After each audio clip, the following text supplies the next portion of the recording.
Bonjour à tous, c'est toujours le frère Zoulou là dans l'émission, dans les révélations cachées de la parole du Dieu véritable. Aujourd'hui, je rends grâce à Dieu, le créateur du ciel, de la terre, de toute chose, de toute forme de vie, de ce qu'il est grand, glorieux et redoutable. Je remercie ce Dieu parce qu'il est bon, parce qu'il est fidèle, parce que il a sa nature propre et j'aime sa nature elle est sainte et ni n'est semblable à lui. Donc aujourd'hui, comme vous pouvez constater, je vais faire une vidéo, c'est-à-dire un enseignement qui va déstabiliser beaucoup de personnes, de tous ceux qui pensent être apôtres ou révérend bishop maréchal, apôtres que Dieu n'a pas envoyé, ou certains qui se disent chrétiens, qui pensent posséder la vérité, mais qui n'ont aucune notion, aucune connaissance des Écritures. Ils viennent juste raconter ce que expriment les cœurs. Et pourtant, ils parlent sans révélation. Donc, le titre, comme vous pouvez voir, c'est plagiat des tests africains, entre parenthèses, origine des Noirs et des Blancs. Donc, aujourd'hui, on va mieux entrer en profondeur par rapport à l'origine même du monde. Vous savez qu'il y a plein de gens, c'est-à-dire il y a des archéologues, il y a des scientifiques, il y a même des biblistes qui essaient de déterminer où se trouve la Genèse, c'est-à-dire le jardin d'Éden. Ils essaient de localiser le jardin d'Éden. D'autres disent que c'est en Turquie, d'autres disent que c'était en Éthiopie, d'autres disent que c'était en Europe, bref, ainsi de suite. Mais aujourd'hui, on va aller plus en profondeur. On va vous montrer par l'Esprit de Dieu que les apôtres ont reçu dans Jean 20, 22, où se trouve l'Éden. C'est quoi l'Éden? Est-ce que l'Éden c'était toute la terre? Puisqu'on parle d'un pays d'Éden, où se trouvait l'Éden, où est-ce que Adam a eu l'existence, c'est-à-dire l'Adam biblique, où est-ce qu'il a eu l'existence dans un coin de la terre. Donc durant cet enseignement, on va entrer plus en profondeur. Et je vais aussi répondre à tous ceux de Africa Mat, tous ceux qui disent où le blanc a commencé, c'est-à-dire ils prennent le verset de Genèse chapitre 25 à partir du verset 24 à 26 pour essayer de dire c'est là où les blancs ont eu l'existence. Mais dans l'enseignement, on va aller plus en profondeur, on va vous montrer l'origine de l'homme blanc, c'est-à-dire l'origine des autres races sur la terre. Et nous allons aller plus en profondeur. Donc, toi, peu importe ce que tu fais, accroche-toi. Parce que l'enseignement que vous allez écouter aujourd'hui, vous n'avez jamais entendu ça nulle part ailleurs. Je dis bien nulle part ailleurs. C'est pour ça qu'il est dit dans Proverbe 19.2. Le manque de science n'est bon pour personne. Et dans Proverbe 25.2, la gloire du Père est de cacher des choses et la gloire des rois est de sonder les choses. Mais ce Dieu grand, glorieux et redoutable dit dans Deutéronome 29.29 que les choses cachées sont à lui. Et les choses révélées sont à vous, sont aux créatures, sont aux humains. Mais il est dit dans Jérémie 33.3, demande-moi et je te relèverai des choses cachées, des choses que tu ne sais pas. Ce que vous ne savez pas, c'est quoi? C'est qu'on vous a caché la vérité authentique, originelle. Et cette vérité-ci va être rétablie aujourd'hui. Donc vous allez comprendre, vous allez apprendre la véritable histoire de l'humanité, de la création, de toutes choses. Aujourd'hui, en tout cas, concernant le domaine humain. Pour ça, je vais dans Lamentation, chapitre 5, au verset 2, qui dit « Notre héritage est passé à des étrangers, virgule, nos maisons sont passées à des inconnus. » Donc, on vous dit ici, il y a un peuple de Dieu qui se plaignait, c'est une lamentation. Bon, pour certaines personnes, c'est un néphilim qui vient enseigner que Christ ne s'est jamais plaint. Lisez Psaume 22, vous allez voir que Christ s'est plaint. Christ s'est plaint. Il s'est plaint. Donc, pour ces néphilim qui n'ont aucune connaissance, c'est possédé par des démons, vous ferez mieux de rester tranquille. Parce que quand on voit vos visages, vous ressemblez à la mort. Vos visages sont pâles, vous êtes tous morts. Vous tous ces gens-là, quand on voit l'expression de vos visages, votre visage est vide. Il est complètement mort. Vous ressemblez au cadavre. Au cadavre. Alors que quand vous voyez mon visage, vous sentez quoi? La sérénité, la confiance, la puissance du Père, la vie. Donc, dans Lamentation 5.2 dit, notre héritage est passé à des étrangers. C'est qui les étrangers? Parce qu'il y a le peuple de Dieu et il y a les étrangers dont nous allons parler d'origine de ces étrangers et du peuple de Dieu et l'origine de la terre. Le fondement même des Écritures. Nos maisons sont passées à des inconnus. Bible en français courant. Notre bien le plus sacré est passé à d'autres et nos maisons à des étrangers. Verset 4. Notre eau, nous devons la payer pour la boire. Nous devons l'acheter pour en avoir en disposer. Vous pouvez voir ça dans Bible 2 21. Dans la parole vous montre ici, là, le peuple de Dieu là est en train de se plaindre. Le peuple de Dieu a reçu, c'est-à-dire on les a volés, les patrimoines, on les a volés, les richesses, on les a volés, les savoirs, les connaissances, on les a dupés. Donc ils viennent devant le Père, devant le Tout-Puissant. Ils se plaignent, ils veulent récupérer les patrimoines. C'est pour ça que le Père m'a envoyé pour vous montrer où se trouve ce patrimoine. Et durant l'enseignement, on va vous montrer le lieu. C'est-à-dire un endroit en Afrique, comme j'avais dit précédemment dans une vidéo, il y a un endroit en Afrique où se trouve une puissance incroyable. Parce qu'il y a plein de gens actuellement, bon, il y a quelques groupes de Congolais, que ce soit les Kimbanguistes, bref, tout ça là, ils disent que le berceau de l'humanité a commencé au Congo. Mais j'aimerais vous exalter déjà, et j'aimerais vous dire une chose, c'est que l'Angola existait déjà bien avant le Congo. Donc si vous dites que le berceau de l'humanité vient du Congo, et pourtant l'Angola a existé avant le Congo, mais ça n'a plus de sens. Bref, on va aller plus en profondeur. Donc je vais dans Genèse chapitre 2 verset 7 dans la tradition Abbé Filion. Le Seigneur Dieu forma donc l'homme du limon. Genèse 2, 7 dans la tradition Abbé Filion. Il dit, le Seigneur Dieu forma donc l'homme du limon. Et le limon, vous pouvez vous renseigner, c'est la boue noire. Donc, le premier homme était noir. Même le scientifique, en tout cas vos scientifiques le disent aussi, le premier humain était noir. Certains vont dire ça n'a aucune importance, mais vous allez voir l'importance de cette couleur. Vous allez voir l'importance de la vérité. Donc, Dieu Tout-Puissant fait le premier homme du limon de la terre. Du limon de la terre. Or, les animaux, eux, ils n'ont pas été faits du limon.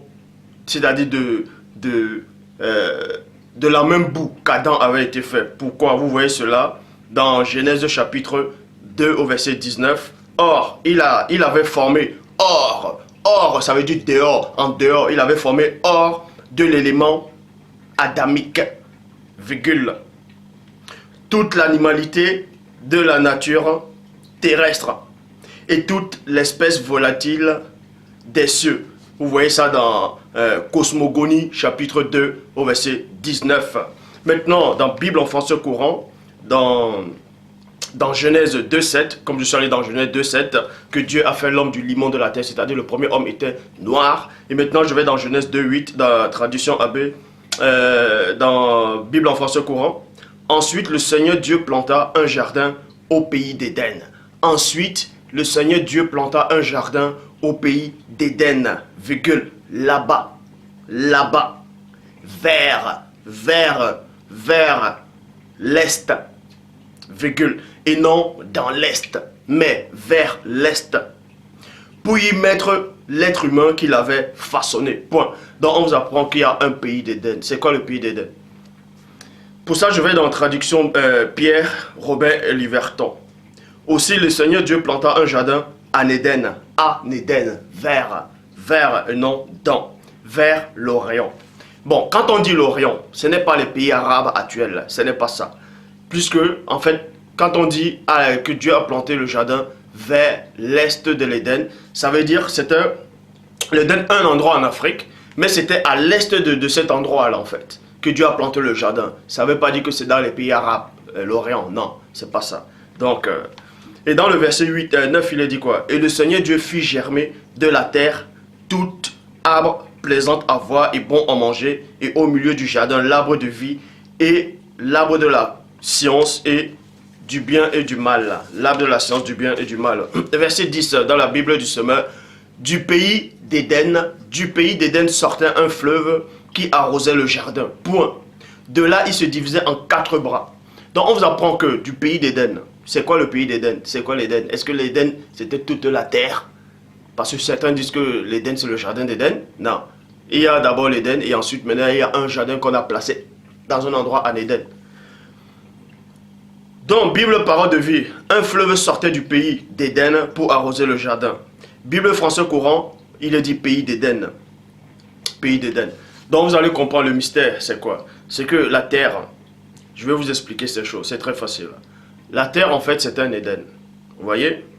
La terre, c'était de l'Éden.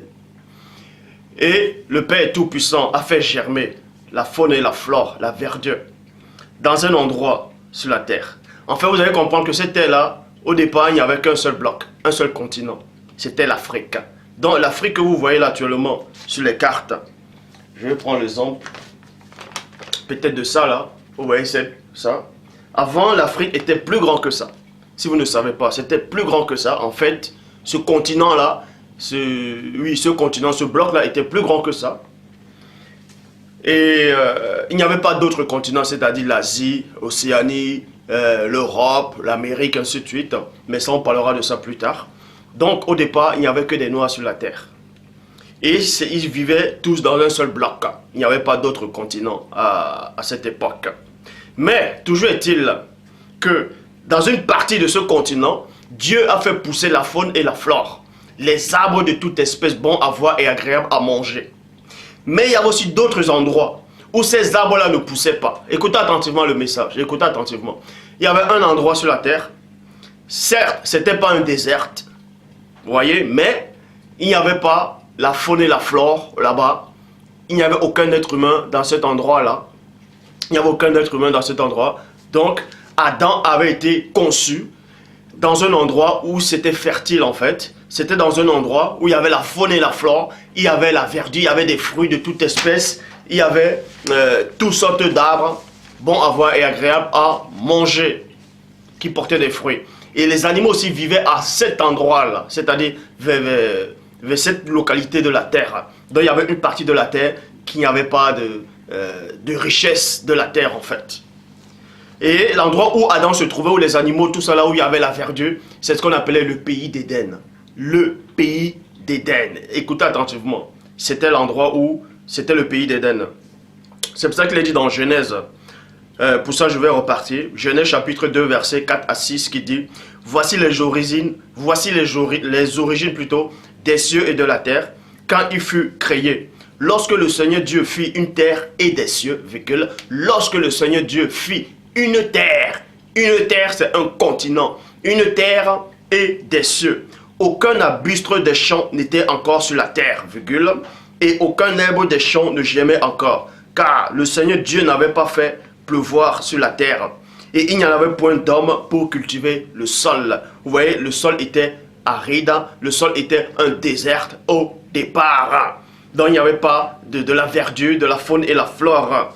Mais une vapeur se leva de la terre, et arrosa toute la surface du sol, et non toute la surface de la terre, mais toute la surface du sol. Verset 9, le Seigneur Dieu fit pousser du sol des arbres, et non, le Seigneur Dieu fit pousser sur toute la terre, mais du sol. On va localiser ce sol-là bientôt. Le Seigneur Dieu fit pousser du sol des arbres de toute espèce agréables à voir et bons à manger. Genèse chapitre 1, verset 12 dit quoi? La terre, vous voyez, là c'est le sol, mais la terre produisit de la verdure, de l'herbe portant de la semence selon son espèce, et des arbres donnant du fruit ayant en eux leur semence selon les espèces. Dieu vit que cela était bon. Donc pour mieux comprendre, Genèse chapitre 2 au verset 6 égale à Genèse chapitre 1 verset 12. C'est un récapitulatif en fait, c'est-à-dire c'est un résumé. Vous voyez, Genèse 2 verset 6, Genèse 2 verset 6 dit en fait que Dieu n'avait pas encore fait pleuvoir sur la terre, il n'y avait pas d'herbe qui poussait sur le sol. Là, c'est dans le chapitre 2. Or, dans le chapitre 1 de Genèse, dit quoi? Que Dieu avait déjà fait pousser des plantes, tout ça là. Certains gens vont peut-être croire que c'est une erreur, ou bien qu'il y a deux récits dans la Genèse, dans Genèse 1 et dans Genèse 2. Je vous le dis, il faut être assisté par le véritable Saint-Esprit du Père qui alimente la parole pour comprendre les mystères de la Genèse, du début de la Genèse. Soit il faut assister à la création pour mieux expliquer. Donc, c'est pour ça que le Père Tout-Puissant a permis que je vienne vous expliquer ces choses. Bon, donc je répète, Genèse chapitre 2, au verset 6, dit que rien ne poussait encore, Dieu n'avait pas fait pleuvoir. Or, dans Genèse 1, 12, dit Dieu a fait pousser des plantes, de l'herbe, des arbres. En fait, Genèse 1, 12 et Genèse 2, 6, c'est le même récit. C'est-à-dire, c'est un résumé. Donc, l'Éden égale terre, égale sol. L'Éden, ça veut dire le délice. C'est un délice. Et le sol, là, c'est un endroit fertile Pour ça, on va dans Genèse chapitre 4 au verset 14, dans la Bible des peuples. Parce qu'il y avait quelqu'un qui m'avait envoyé un message une fois, il m'a fait comprendre que quand Dieu a chassé Caïn, Caïn a dit à Dieu, aujourd'hui tu me chasses de cette terre. Donc pour lui, son raisonnement à lui c'est quoi? Il y a plein de gens qui croient à ce genre d'hérésie. Ils disent que quand Caïn a demandé à Dieu, aujourd'hui tu me chasses de cette terre. Il dit en fait que Dieu a enlevé Caïn de la terre, il l'a mis dans une autre planète. Et Caïn s'est multiplié là-bas. Et un jour, il est revenu avec un vaisseau spatial. Et ils ont couché avec les femmes sur terre. C'est ce qu'on dit dans Genèse 6, 1 à 2. Que les hommes ont commencé à se multiplier sur la surface de la terre. Et que des filles, les fils de Dieu. Pour eux, ils disent que les fils de Dieu là, c'était Caïn et sa descendance qui sont venus recoucher avec les enfants d'Adam. Bref, ça c'est complètement... Ça n'a aucun... Ça tient pas la route. Ça tient pas la route. Bref, Genèse chapitre 4 pour vous montrer en fait que il y avait une partie de la terre où il y avait la faune et la fleur, il y avait des arbres, il y avait des fruits de toute espèce, agréable à voir et bon à manger, il y avait des rivières, tout ça là, et il y avait des animaux, il y avait l'âme. Or, dans un autre endroit de la terre, il n'y avait pas il n'y avait pas la faune et la fleur, il n'y avait pas des arbres, tout ça là. Donc, l'endroit où il y avait des arbres, tout ça là, c'était un coin en Afrique. Tout ça, le bloc c'était l'Afrique, mais il y avait un coin spécial où il y avait, c'était la richesse, c'était le délice. Pour ça, dans Genèse chapitre 4, verset 14, dans la Bible des peuples, dit quoi? Regarde, tu me chasses aujourd'hui du sol cultivable. Donc, Caïn dit à Dieu que Dieu est en train de le chasser du sol cultivable. Cultivable. C'est là où Adam était. C'est là où les animaux étaient. Tu chasses du sol cultivable. C'est-à-dire où Caïn partait, c'était toujours sur la terre, mais c'était l'endroit où c'était pas cultivable. Écoutez la révélation. Et je devrais me cacher loin de toi. Bible de l'épée. Vois, tu m'as chassé aujourd'hui de la présence de l'homme. Parce que où Caïn partait là, de l'autre côté de la terre, de l'autre bloc de la terre, il n'y avait pas la présence de l'homme. Donc, où il n'y a pas la présence de l'homme, il n'y a pas le sol cultivable, tout ça là. Bible du semeur, voici que tu me chasses aujourd'hui du sol fertile. Du sol fertile, virgule. Bible en français courant, tu me chasses aujourd'hui du sol cultivable. Bible de Jérusalem, vois, tu me bannis aujourd'hui du sol fertile. Bible pastorale de Marais Sousa, tu me chasses aujourd'hui de ce pays. Vous voyez, de ce pays. C'est ce qu'on appelle le pays d'Éden en fait. Sur le pays d'Éden. Bible annotée de Chaffné dit, voici tu m'as chassé aujourd'hui du dessus de la face du pays. Donc, on va localiser ce pays, on va localiser l'Éden, on va localiser où Adam a eu l'existence, on va localiser où se trouve la source. Parce qu'il est dit dans Genèse 2 qu'il y avait une source qui sortait de l'Éden pour arroser le jardin. Et c'est quoi l'Éden? C'est quoi cette source-là? Cette source-là se trouve dans un pays actuel. C'est-à-dire, on va localiser ce pays, parce que d'autres disent que c'est le Congo, d'autres disent que c'est l'Arabie Saoudite, d'autres disent la Turquie, d'autres donnent des noms, bref, qui n'ont aucune connaissance, mais on va vous montrer cela. C'est pour ça que l'enseignement d'aujourd'hui, vous n'avez jamais entendu ça nulle part ailleurs. C'est une grâce que le Père Tout-Puissant vous accorde. Donc, on va localiser ce pays déjà. Pour ça, on va dans Joël, chapitre 2, verset 1 à 3 qui dit: sonnez de la trompette à Sion. Écoutez attentivement. Écoutez attentivement. Sonnez de la trompette à Sion. Sion, c'est où? C'est à Jérusalem. Faites-la retentir sur ma montagne sainte et que tous les habitants du pays tremblent. Car le jour du Seigneur vient, car il est proche. Jour de ténèbres et d'obscurité, jour de nuée et de brouillard. Il vient comme l'aurore, se repent sur les montagnes. Point.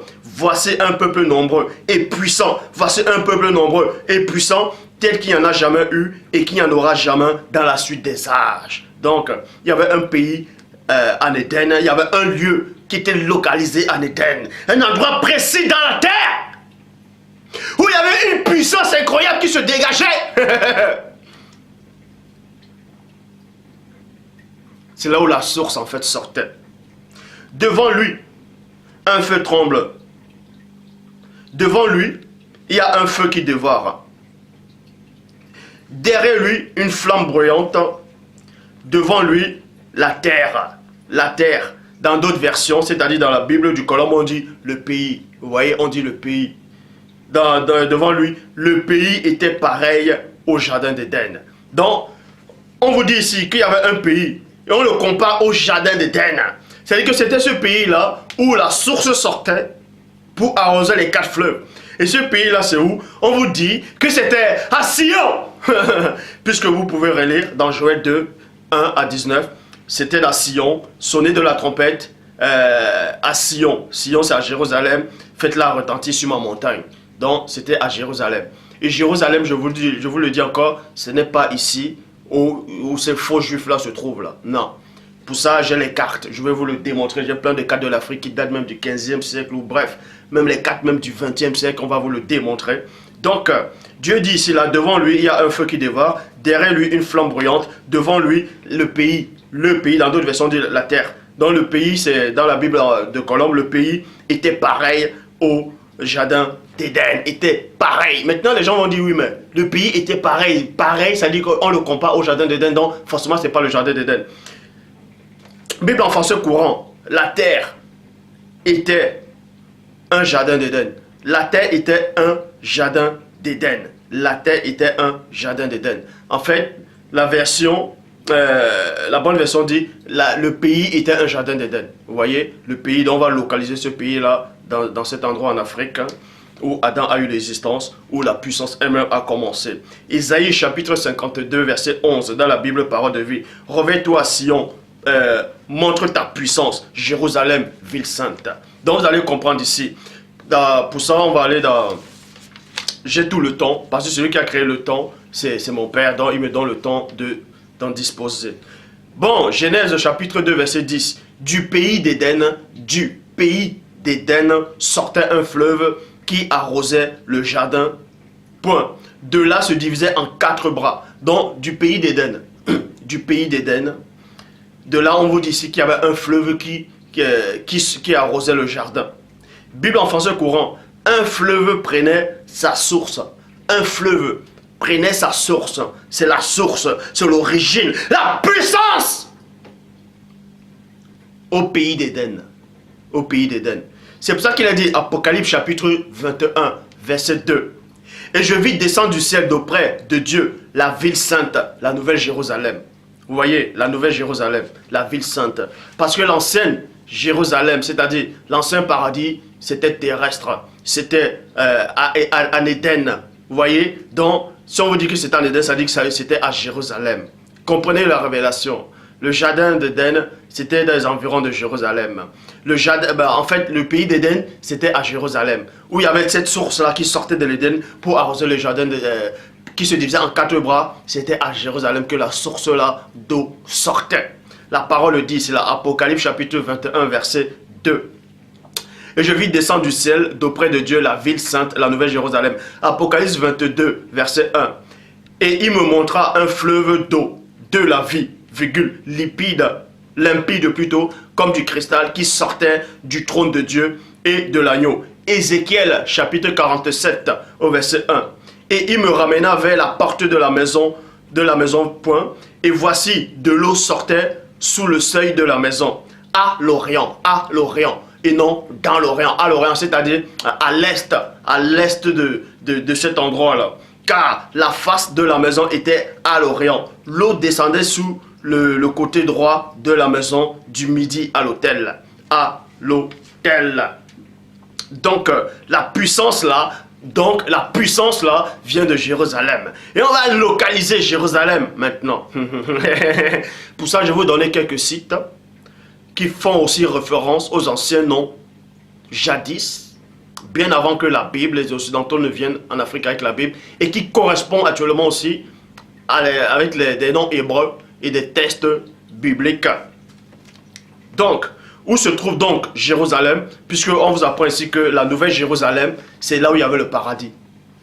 La nouvelle Jérusalem, c'est là où il y a le paradis de Dieu. Vous voyez, la nouvelle Jérusalem, c'est là où il y a le paradis de Dieu. C'est là où il y avait l'eau de vie, c'est l'eau, la source. C'est là où il y avait l'arbre de vie. Donc maintenant, quand on dit la nouvelle, ça veut dire qu'il y a aussi l'ancienne. Et maintenant, l'ancienne aussi, ça veut dire quoi? C'est une représentation. Donc l'ancienne Jérusalem, c'est là aussi, en tout cas la Jérusalem antique elle-même, c'était là aussi où il y avait le paradis. Où il y avait le paradis, où il y avait... C'était ça qu'on appelle le pays d'Éden en fait.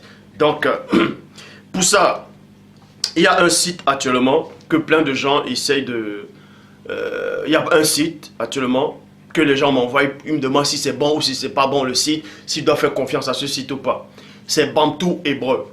Bantou Hébreu. Bon, d'autres disent Bantou. En fait, Bantou, ça veut dire quoi? Normalement, on ne dit même pas Bantou. C'est l'accent en fait qui fait en sorte que les gens disent Bantou. Normalement, on dit les bateaux. On dit bateau. Bateau, ça veut dire les gens. Ça veut dire les hommes, si vous voulez. Bateau. Les bateaux. D'autres vont dire les bateaux. Mais c'est les bateaux. Bateau, ça veut dire les gens. Donc le site là, c'est quoi? C'est Bantou Hébreu. Je vais épeler. Où vous allez taper, vous allez vérifier comme les chrétiens de Béret. Toutefois, je ne dis pas que tout ce qu'ils disent est vrai. Parce que je parlerai aussi d'eux, je parlerai aussi d'Africamat. Donc, le but de ce message aujourd'hui, c'est quoi? C'est pour vous montrer une bonne fois pour toutes la vérité authentique. Parce que plein de eux aussi disent que quand ils parlent de le berceau de l'humanité, le berceau de la civilisation, ils vont en Égypte. Et je vais vous démontrer que c'est faux en fait. Bref, c'est B-A-N-T-O-U-S-H-E-B-R-E-U-X. Vous voyez? Bantou Hébreu. Et là, il vous donne les noms des anciens pays qui correspondent au test biblique. Donc aussi, j'essaie de localiser. Et dans ce site-là, voilà ce qu'ils disent par rapport à Yaoundé. Ou je ne sais pas s'il y a plein de gens qui connaissent le nom Yaoundé. Yaoundé, c'est la capitale politique du Cameroun. Parce qu'au Cameroun, il y a deux. Il y a Douala, il y a Yaoundé. En fait, Douala, c'est la capitale économique. Et Yaoundé est la capitale politique. Donc, dans ce site-là, ils disent, vous pouvez vérifier, Yaoundé, c'est-à-dire c'est Yehoudi. Yehoudi ou Yaoudi en hébreu. Donc, c'est Yaoundé. Et dans ce site-là, ils démontrent en fait que Yaoundé, c'est Jérusalem. Certains vont peut-être rigoler, mais vous pouvez vérifier que, en fait, pour eux, en tout cas dans ce site-là, Bantou Hébreu, Jérusalem, c'est au Cameroun. Vous pouvez vérifier dans ce site, Jérusalem. Et aussi, ils montrent aussi Bamileke. Bamileke, en fait, c'est une tribu, c'est au Cameroun, les Bamileke. Et aussi, dans ce site-là, ils démontrent aussi ce qui veut dire Bamileke en hébreu. Et ils donnent même le verset biblique qui parle de ça. Bamileke, c'est à Mouleket. Bamileke à Mouleket. À Mouleket, vous trouvez à Mouleket dans 1 Chronique, chapitre 7, au verset 18. Et aussi, il est question de Bassa. Vous avez dû lire la version des Bibles qui parle des Bassa. Ben, avec l'accent, on dit les Bassars. C'est l'accent, mais quand on écrit, c'est Bassa. C'est B-A-S-A. En fait, les Bassa, c'est quoi? C'est aussi une tribu au Cameroun. Ce sont des Sawa. En fait, ils tirent les origines des Sawa. Parce que les Sawa, c'est... Bref, on ne va pas trop entrer en détail par rapport aux Sawa, mais toujours est-il que les Bassa, on parle aussi des Bassa dans la Bible. Vous trouvez ça dans 1 Roi, chapitre 16, au verset 7. Je dis bien les Bassa. Bassa, c'est 1 Roi, chapitre 16, au verset 7. Vous voyez ça dans la Bible du rabbinat Zadon-Kan. Bible du rabbinat français Zadon-Kan et dans la traduction Pirote et Clamère. Bible pastorale de Maretsus, traduction Abbé Filion. C'est aussi écrit Bassa. Donc, et ils disent maintenant il y a Douala Mangabel. Bon, pour tous les Camerounais ou bien pour tous ceux qui ont connu l'histoire de l'Afrique, il y a eu un personnage, un homme qui se nommait Douala Mangabel au Cameroun. C'est un Sawa, Douala Mangabel. Il a lutté contre le système politique qui était à son époque. Et dans ce site-là, il démontre aussi en fait que Douala Mangabel, ça veut dire Judas Maccabée. Douala Mangabel, Judas Maccabée. Et il le démontre avec les textes hébreux aussi. Donc, et quand vous tapez même Judas Maccabée, vous voyez exactement que Judas Maccabée correspond il a la même histoire que Douala Mangabel. Parce que Judas Maccabée aussi, c'est un homme qui a lutté contre le système politique, exactement comme Douala Mangabel. Donc, et dans ce site, ils disent, ce sont là la famille des Juifs qui menait la résistance contre la politique. Dans Judas Maccabée, exactement comme Douala Mangabel. Donc, pour mieux comprendre en fait, Judas, c'est Douala. Judas, en fait, c'est la ville de Douala. Vous voyez, Judas, je dis bien, selon ce site, et eux, ils donnent les preuves, puisqu'il faut examiner toutes choses, ne méprisez pas les prophéties, retenez ce qui est bon. Je répète encore, c'est Bantou hébreu, je répète, B-A-N-T-O-U-S-H-E-B-R-E-U-X. Et quand il parle, en fait, il donne des noms qui correspondent à les pays d'Afrique. Et il le donne aussi en hébreu, dans la même racine, en fait. Il donne des tests bibliques pour approuver ce qu'ils affirment. Donc, Yaoundé, c'est Yehudi, Yaoudi en hébreu, selon ce qu'ils ont démontré en hébreu. Et Bassa, c'est Bassa aussi. Bamileke, c'est Amileket. Douala Mangabel, c'est Judas Maccabée. Donc, Jérusalem correspond à Yaoundé. Douala, la ville de Douala, c'est-à-dire les Sawa, correspondent à Juda, à la ville de Juda. Et vous savez que le premier-né sort de Juda. Ce message-ci va vous déstabiliser. Certains sont déjà en train de bouillonner. C'est votre problème. Donc, Genèse chapitre 2, verset 11. Le nom du premier est Pichon. C'est celui qui entoure tout le pays de Havila où se trouve l'or. Donc on vous dit qu'il y avait une source qui sortait de l'Éden. Et on sait que la source là, c'est l'ancienne Jérusalem. Donc, par rapport à ce site, cette source là sort du Cameroun en fait. Mais avant ça ne s'appelait pas Cameroun parce que Cameroun, le nom Cameroun, ce sont les Portugais qui ont donné ce nom là au pays du Cameroun. Cameroun ça veut dire, je crois, la rivière des crevettes, un truc comme ça. Mais avant ça ne s'appelait pas Cameroun en fait. Donc, pour ceux qui ne connaissent pas l'histoire. Donc, la source sortait de l'Éden, dans un pays d'Éden. Donc, en fait, c'était la Jérusalem antique. Et ce site-là vous montre, en fait, que c'est le Cameroun. Donc, la source-là sortait du Cameroun. Et cette source-là sortait, un grand fleuve, pour aller arroser le jardin. Pour aller arroser, en fait, qui se divisait en 4 bras. Et on vous donne le nom de ce pays-là. Genèse 2, 11, le nom du premier est Pichon, c'est celui qui entoure tout le pays de Havila. Havila, où se trouve l'or. Havila, où se trouve l'or. Et voici une carte de l'Afrique. Voici une carte de l'Afrique. Vous voyez, voici une carte de l'Afrique ici, qui date, et c'est marqué là, Havila. Vous voyez, c'est marqué là, Havila.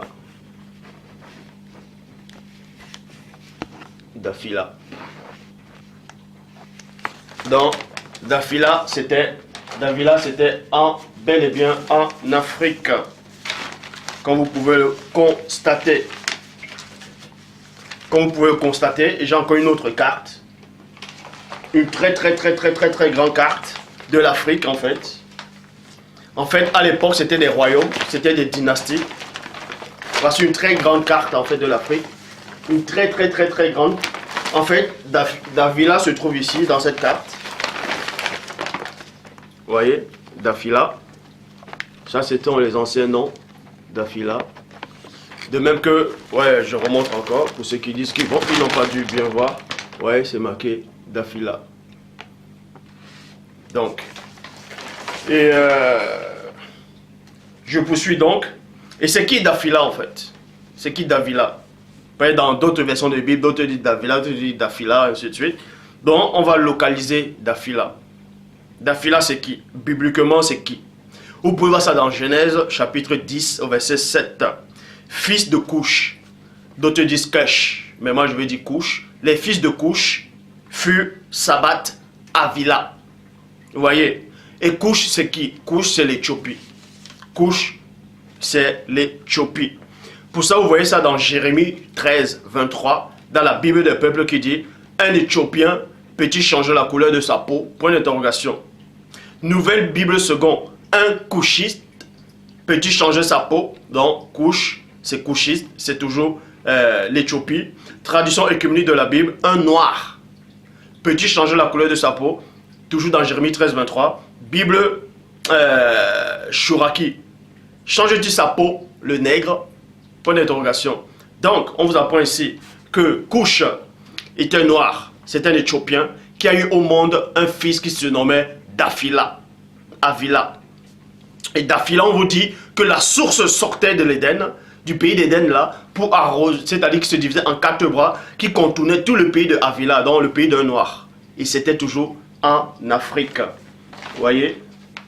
C'était toujours en Afrique. Voilà. Avila. Avila. C'est marqué là, Avila. Vous pouvez regarder. Et après Avila, il y a la Nubie. C'est-à-dire, il y a, voilà, il y a Couche. Mais pour ça, on va aller dans... On va poursuivre. Genèse 2, 13. Le nom du deuxième fleuve est Gishon. Il entoure tout le pays de Couche. Donc, il entoure tout le pays de l'Éthiopie. De l'Éthiopie. Toujours des Noirs. Donc, cette source d'eau-là, qui sortait de l'Éden, ça sortait d'un pays d'Afrique. Et, comme je vous ai montré par rapport à ce site, vous pouvez vérifier. C'est la nouvelle, c'était l'ancienne Jérusalem, c'était au Cameroun, selon ce site-là aussi. Et cette eau-là, cette source, ça sortait de ce pays-là, de cet endroit, pour se diviser en 4 bras. Le premier, c'était Avila, toujours dans un pays des Noirs. Et le deuxième, Couche, toujours dans un pays des Noirs. Couche. Et ensuite, or, dans Genèse 2, 13, il est dit, le nom du deuxième fleuve est Gishon, il entoure tout le pays de Couche. Or, dans la tradition King James française, on ne dit pas fleuve, on dit rivière. Rivière du pays, c'est-à-dire le pays d'Éthiopie. Verset 4, le nom du troisième est le Tigre. Il coule à l'est de la Syrie. Bon, certains gens vont dire, oui, mais la Syrie, ce n'est pas en Afrique. Non, la Syrie, c'est en Afrique. C'est qu'ils sont venus, Jérémie 8, ils ont essayé de vouloir tromper les gens, mais ils ne tromperont pas. Pour ça, je vais vous donner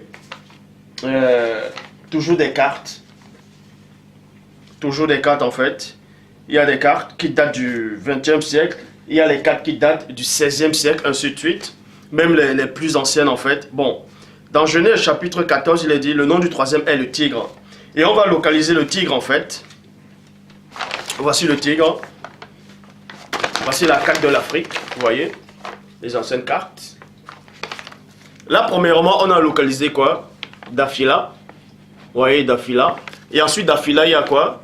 Il y a Couche. Couche, c'est là, la Nubie. Couche, c'est là, la Nubie. Donc, c'est déjà le pays où les 2 fleuves là coulaient déjà. Et ensuite, on vous dit quoi? Il y avait le Tigre. Le Tigre, c'est là. Vous voyez, c'est marqué là, Tigre. Le Tigre. Donc, en fait, le Tigre se trouve où? Pour ça, je vais ressortir d'autres cartes, en fait. Je vais reprendre cette carte. Voici une vieille carte, en fait, où on parle même, où on a même localisé la Galilée, en fait. La Galilée. Et vous allez voir où se trouve la Galilée antique. Vous allez voir où se trouvait le royaume de la reine de Saba. C'est qui allait voir Salomon, selon la Bible. Donc, premièrement, il y a Davila. Davila, c'est là. Le fils de Couche. Deuxièmement, il y a la Nubie. La Nubie, c'est là. C'est l'Éthiopie. Vous voyez? Nubia. C'est l'Éthiopie. Troisièmement, on vous dit qu'il y avait le tigre, en fait. Le tigre, c'est là. Voici, c'est marqué tigre. Le tigre, en fait. Bon. Et le tigre se trouve où? Et c'est quoi le tigre, en fait? Bon. Le tigre de la Syrie. Le tigre. Or, dans d'autres versions des Bibles, il n'est pas dit le tigre, il est dit Idékel. Dans le grand fleuve qui est Idékel. C'est-à-dire Idékel. Idékel, c'est le tigre, en fait. Donc c'est à la Syrie. Et la Syrie c'est où? Bon, vous allez comprendre que c'est à Mésopotamie. C'est à Babylone en fait. Et dans Babylone, à Mésopotamie, il y a eu plusieurs pays. Il y a Shinéar, ainsi de suite. Donc, pour ça, déjà dans Daniel chapitre 10 au verset 7, Daniel chapitre 10 au verset 4, Daniel dit qu'il était au bord du grand fleuve qui est Hiddekel. Donc, il était à Babylone. Daniel était à Babylone, à Mésopotamie. Vous pouvez voir ça dans Daniel chapitre 1, verset 1 à 2, où on dit, le roi Nebuchadnezzar a pris les ustensiles de la maison d'Israël, tout ça là, il a amené ça dans la maison de son Dieu à Shinéar. À Shinéar. Donc, Shinéar, dans la Mésopotamie, il y avait la ville de Shinéar, il y avait aussi le fleuve Hiddekel, c'est-à-dire le Tigre. Et Shinéar, c'est où? Bon, voici Shinéar. Je prends une carte de l'Afrique qui date du 20e siècle. Du 20e siècle. Et c'est marqué là, Shinéar. Vous voyez? Shinéar. Je rapproche la caméra pour que vous puissiez mieux voir. Vous voyez? Shinéar. Vous voyez? Shinéar. Dans la Babylone antique, la Mésopotamie, c'est dans l'Afrique noire. C'est dans le continent africain. Qu'on ne vous mente pas que c'est en Irak là. Ça, c'est faux. C'est en Afrique. Et vous voyez? Et on vous parle même de la ville de Gaza. Gaza. Gaza, on vous dit que Gaza, on donne d'autres pays. Or, là, c'est marqué Shinéar. Vous pouvez bien voir. Shinéar. Voilà, Shinéar. Et ensuite, tout en bas, c'est marqué quoi? Gaza. Vous voyez? Gaza. Gaza, c'est dans l'Afrique. Parce que tous les récits bibliques se sont produits en Afrique. Je dis bien en Afrique. Qu'on ne vous mente pas. En Afrique. Bon. Et ensuite, voici une autre carte qui date du 16e siècle. Toujours de l'Afrique. Vous voyez? Et là, c'est l'Éthiopie. Là, c'est marqué quoi? Éthiopie. Et là, il y a une flèche qui descend. Et là, c'est marqué quoi? Mendiant. Vous voyez? Mendiant. Mendiant. Pour ceux qui connaissent l'histoire de Moïse, où Moïse a fui l'Égypte, il a se réfugié dans le pays de Mendiant. Voilà. Il s'est réfugié là. Bibliquement, il s'est réfugié là. Mendiant. Vous voyez? Dans le pays de Mendiant. Donc, tout ça, et les mendianistes, c'était... Bref... C'était toujours en Afrique. Donc tout ça s'est passé en Afrique. Bon. Voici déjà mes preuves. Pour tous ceux qui n'ont aucune connaissance. Qui veulent ouvrir les bouches juste pour parler. Voici mes preuves ici. Donc, voici encore une autre carte. Qui date. On parle même du royaume de Makoko. On parle du royaume de Makoko. Parce qu'à cette période... C'était que des royaumes en fait. On parle du royaume du Congo, ainsi de suite.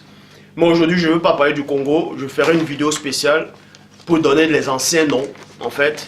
C'est-à-dire localiser les 12 tribus d'Israël, donner les noms qui correspondent aux noms bibliques. C'est-à-dire par rapport aux 12 tribus d'Israël dans l'Afrique centrale. Voici une carte qui date du... C'est la date de combien déjà là? Ouais, du 16e siècle. Voici une carte de l'Afrique qui date du 16e siècle. Il n'y avait que des royaumes. Et là, c'est marqué Shinéar. Vous voyez? Attendez. Shinéar. Vous voyez? C'est marqué Shinéar. Et Shinéar, c'est à Babylone en fait. Shinéar, c'est à Babylone. C'est à Mésopotamie. Vous pouvez voir Shinéar dans Daniel 1, 2. Bon, je poursuis l'enseignement. Genèse, chapitre 2, verset 15. Le Seigneur Dieu prit l'homme et l'établit dans le jardin d'Éden pour le cultiver et le garder. Dans d'autres versions de Bible, il y a une seule version de Bible qui dit, et d'autres gens pensent ça, que Dieu a mis Adam dans le jardin d'Éden pour qu'il cultive le sol du jardin d'Éden et pour garder le jardin d'Éden. Ça, c'est faux. Ça, c'est faux. Il y avait l'arbre de vie dans le jardin d'Éden. L'arbre de vie, tu n'as pas besoin de cultiver car l'arbre de vie est là. Est-ce que vous comprenez? Puisque ça fait germer tout seul. Bible Shoraki, pour le servir et pour le garder. Pour servir quoi? Pour servir Dieu et pour garder Adam. Genèse chapitre 5 au verset 3 dans la Bible de l'épée. Or, Adam vécut 130 ans et engendra un fils à sa ressemblance. mais selon son image charnelle, et lui donna le nom de Seth. Substitut renommé. Bible Shoraki, selon sa réplique. Donc, Adam a eu un troisième fils au monde, qui était selon sa réplique, selon son image charnelle. Donc, il était son jumeau. Le fils d'Adam ressemblait à Adam, goutte qu'au goutte. Donc, c'était des jumeaux. Ben, il lui ressemblait, donc, c'était selon sa réplique. Bible Shoraki le dit selon sa réplique. Bon, Genèse 2:7, pour vous montrer Adam, comme j'ai déjà montré dans la traduction Abbé Filion, le Seigneur Dieu forma dans l'homme du limon de la terre. Le limon est noir, donc Adam était noir. Et son troisième fils aussi, il ressemblait, il avait le même visage qu'Adam, c'était son jumeau. Il était aussi noir. Bon, Genèse 4, verset 26 dit quoi? Seth eut aussi un fils, et il appela Enoch. C'est alors que l'on commença à invoquer le nom du Seigneur. Donc on vous apprend ici, là, à cette période, l'Égypte n'existait pas. Comme ceux qui pensent que l'Égypte, c'est là où les civilisations ont commencé. C'est eux qui connaissent, on donne le nom d'Osiris, Amon, Imhotep, Horus. On vous dit que c'est le nom des dieux, c'est le nom les vrais dieux, les ancêtres. Non, ça c'est faux. Je dis bien ça, c'est complètement faux. On vous apprend ici dans Genèse 2, dans Genèse 4, 26, que Seth eut aussi un fils, il appela du nom d'Enoch, et c'est à cette période-là qu'ils ont commencé à invoquer le nom du Seigneur. Genèse, écoutez la révélation, écoutez attentivement la révélation. Genèse 5, verset 11. Enoch vécut en tout 905 ans. 905 ans, puis il mourut. Donc, depuis la naissance d'Enoch, son vécu et sa mort, ça a duré 905 ans. Donc, depuis 905 ans là, on invoquait déjà Dieu. On invoquait déjà le Dieu véritable. Et c'était que des Noirs qui étaient sur la terre. Le blanc n'existait pas encore, les Arabes n'existaient pas, les Asiatiques, il n'y avait pas d'autres races. À cette période, il n'y avait que des Noirs qui vivaient en ce temps-là. Il n'y avait que des Noirs. Et ils invoquaient déjà Dieu, le Dieu véritable. Ils n'avaient pas besoin de la Bible, ils n'avaient pas besoin d'un support biblique ou bien des livres soi-disant sacrés. Non, ils n'avaient pas besoin de ça. Puisque Enoch lui-même n'existait pas encore. Enoch lui-même n'avait même pas encore pu écrire. Bref, Enoch a vécu 905 ans. Donc, depuis 905 ans, ils invoquaient déjà le Dieu véritable. Maintenant, vous allez calculer. Depuis, jusqu'à la venue de Noé, ça fait plus de 2000 ans. Je dis bien, ça fait plus de 2000 ans avant que Noé n'arrive. Depuis, donc, ça veut dire ici, là, que ces Noirs-là ont invoqué le nom du Dieu véritable. Ils ont invoqué le Dieu véritable plus de 2000 ans. Déjà, ils connaissaient dans le Dieu véritable avant que les Occidentaux, avant que les Blancs, tous les Arabes, tout ça, les autres races, les autres couleurs n'arrivent sur la terre.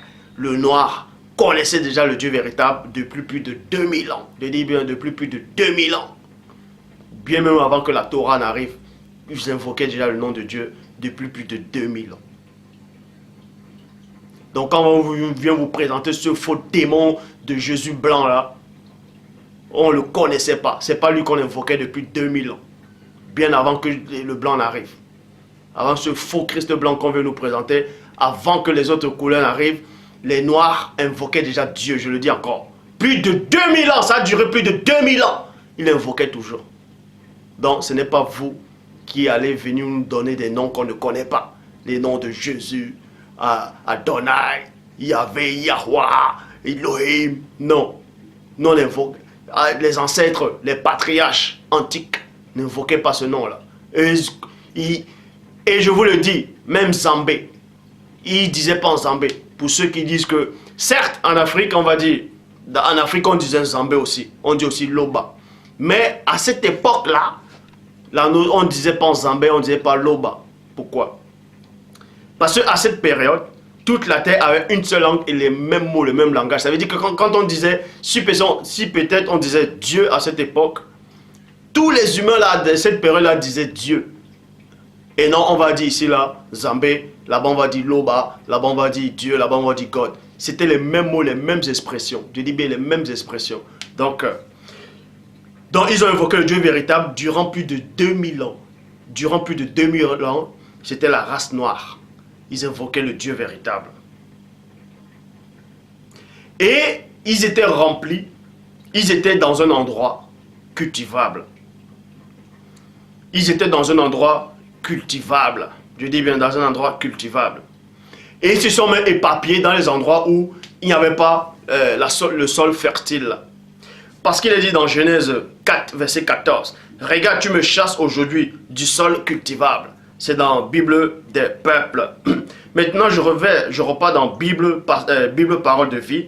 Genèse 5, verset 29.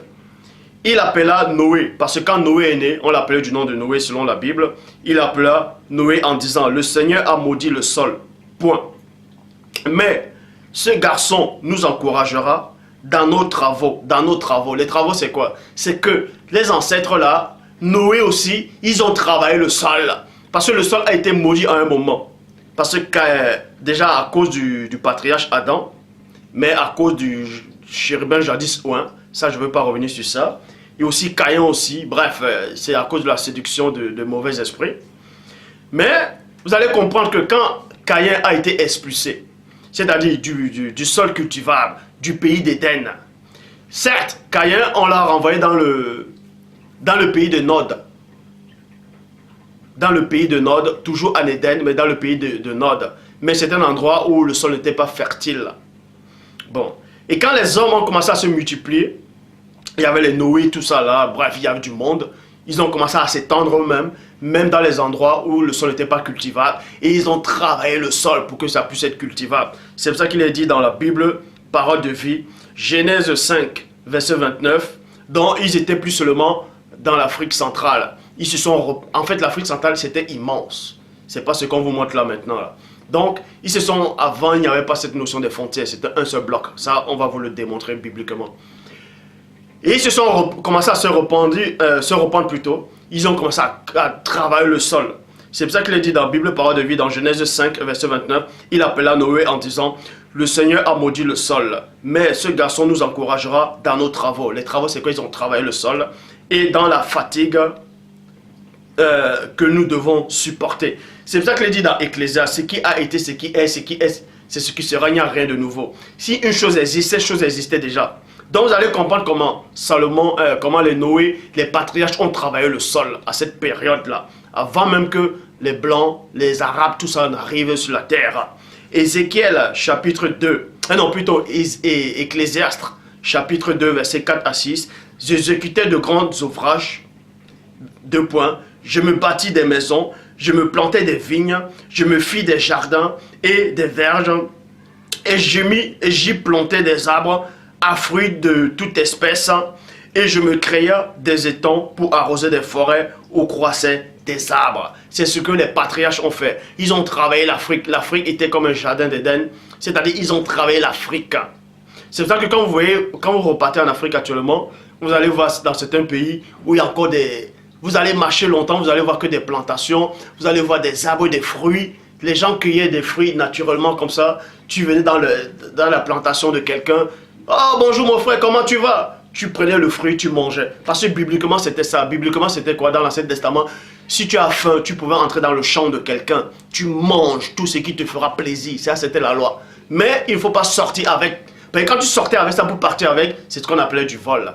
Actuellement, dans les Occidentaux, tout ça là, ils ont copié cela. Est-ce que vous savez? Je vais vous dire une chose pour ceux qui ne savent pas. Même dans la loi ici, en tout cas ici en France, pour ceux qui connaissent le magasin Carrefour, ou bien Auchan, tout ça là, bref, les magasins, la loi, est-ce que dans la loi, il est dit, si toi, peut-être tu vas faire les courses à Carrefour, tu vois des fruits à Carrefour ou bien un croissant, tu peux manger sur place. Tu peux le manger sur place. Tu peux le manger sur place. Hein? Même sans le payer, tu peux manger sur place, ce n'est pas du vol. Mais le fait de seulement de prendre le croissant, de sortir de Carrefour sans payer, c'est déjà du vol. Pour ceux qui ne savent pas. Vous pouvez vérifier si vous croyez que c'est en te délirer, c'est ça la loi. Ben, en fait, ils ont copié la loi qui existait déjà dans l'Afrique antique.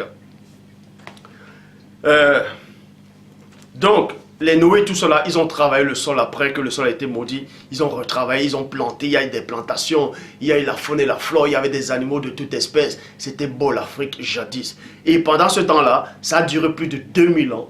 Ils invoquaient toujours le Dieu véritable.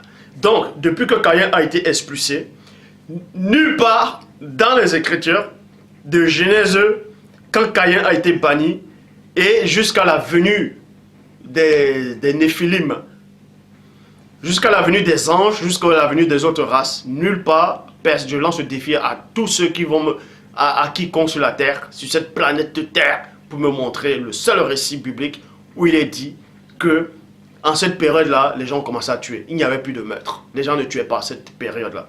Depuis plus de 2000 ans, ils ont commencé à invoquer le nom du Dieu véritable. Certes, la mort existait, mais on ne vous a pas dit ici que les gens tuaient. Donc, il n'est pas dit ici qu'il y avait le mal. Il n'est pas dit ici que les gens faisaient le mal. Mais ils invoquaient le nom du Dieu véritable depuis plus de 2000 ans, avant que Noé n'arrive.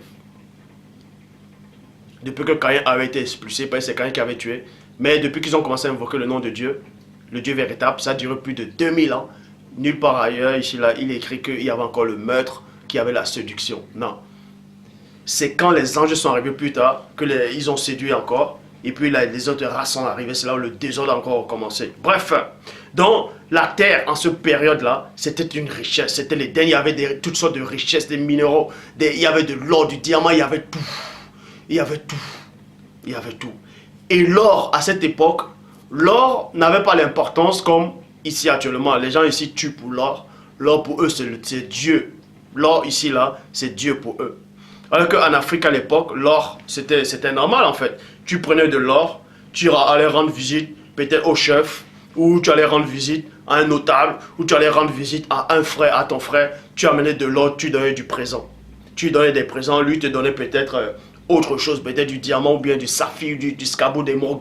De tout ça là. C'était des échanges, en fait c'était comme si vous venez chez quelqu'un, vous ramenez la boisson. Pour eux c'était normal.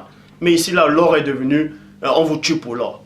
Non, nous on n'avait pas, en tout cas les patriarches n'avaient pas cette notion, ils vivaient en harmonie depuis plus de 2000 ans. Or, on vous dit ici que le faux Christ est arrivé aux yeux bleus il y a 2000 ans. Depuis qu'il est arrivé il y a 2000 ans jusqu'à maintenant, c'est quoi? Il n'y a que des terroristes, il n'y a que des meurtres, que des violences tous les jours. L'abomination de abomination. Depuis si c'est 2000 ans, on vous dit que, soi-disant, on vous dit que Dieu est arrivé n'importe quoi. Or, on vous apprend que dans Genèse 4, 26, Nagui et Noch, et c'est à partir de sa période qu'ils ont commencé à invoquer le nom de Dieu véritable. Jusqu'à Noé, ça a duré plus de 2000 ans. Nulle part c'est écrit qu'il y avait des meurtres, qu'il y avait de la violence, qu'il y avait des meurtres, qu'il y avait des massacres, qu'il y avait du viol. C'est pas écrit.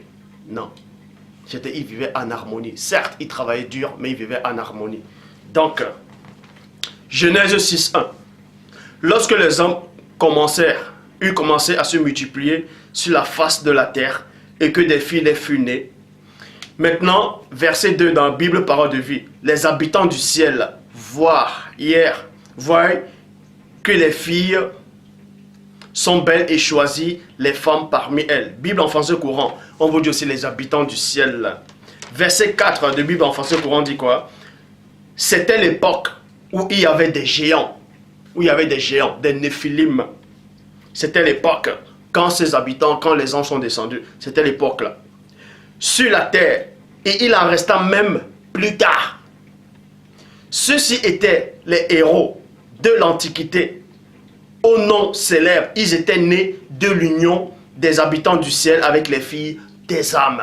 Donc, les anges sont descendus, un groupe d'anges sont descendus, ils ont couché avec les femmes. Maintenant, vous allez me dire, bon, certains gens vont dire c'est pas logique, puisqu'il est dit dans Galates que la chair a des désirs contraires à ceux de l'esprit.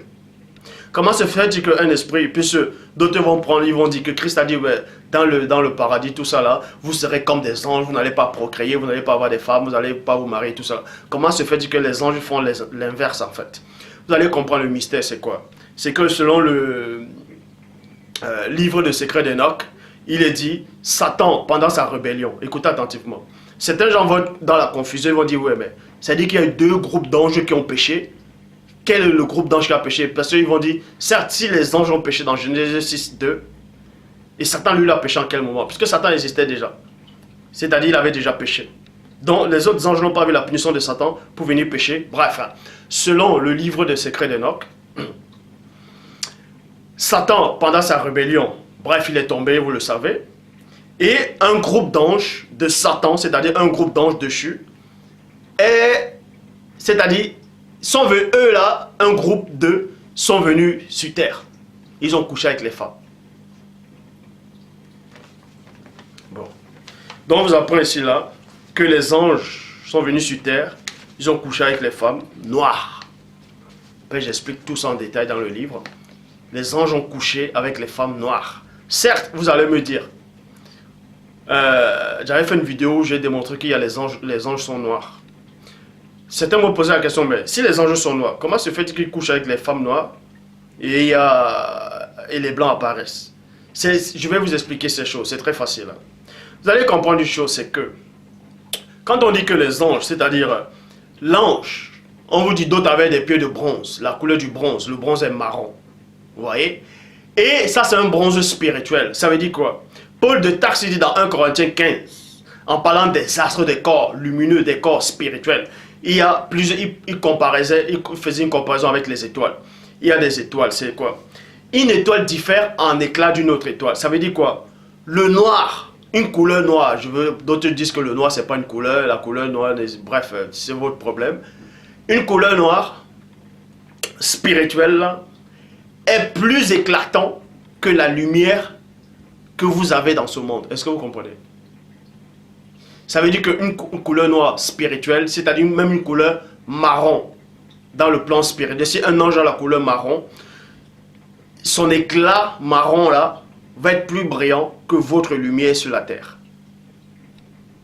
Ça veut dire qu'un ange, peut-être noir ou marron, qui descend, qui a des rapports avec une femme, parce que c'est une lumière, c'est l'éclat, c'est une énergie vivante, sa progéniture sera plus claire de peau que la maman noire.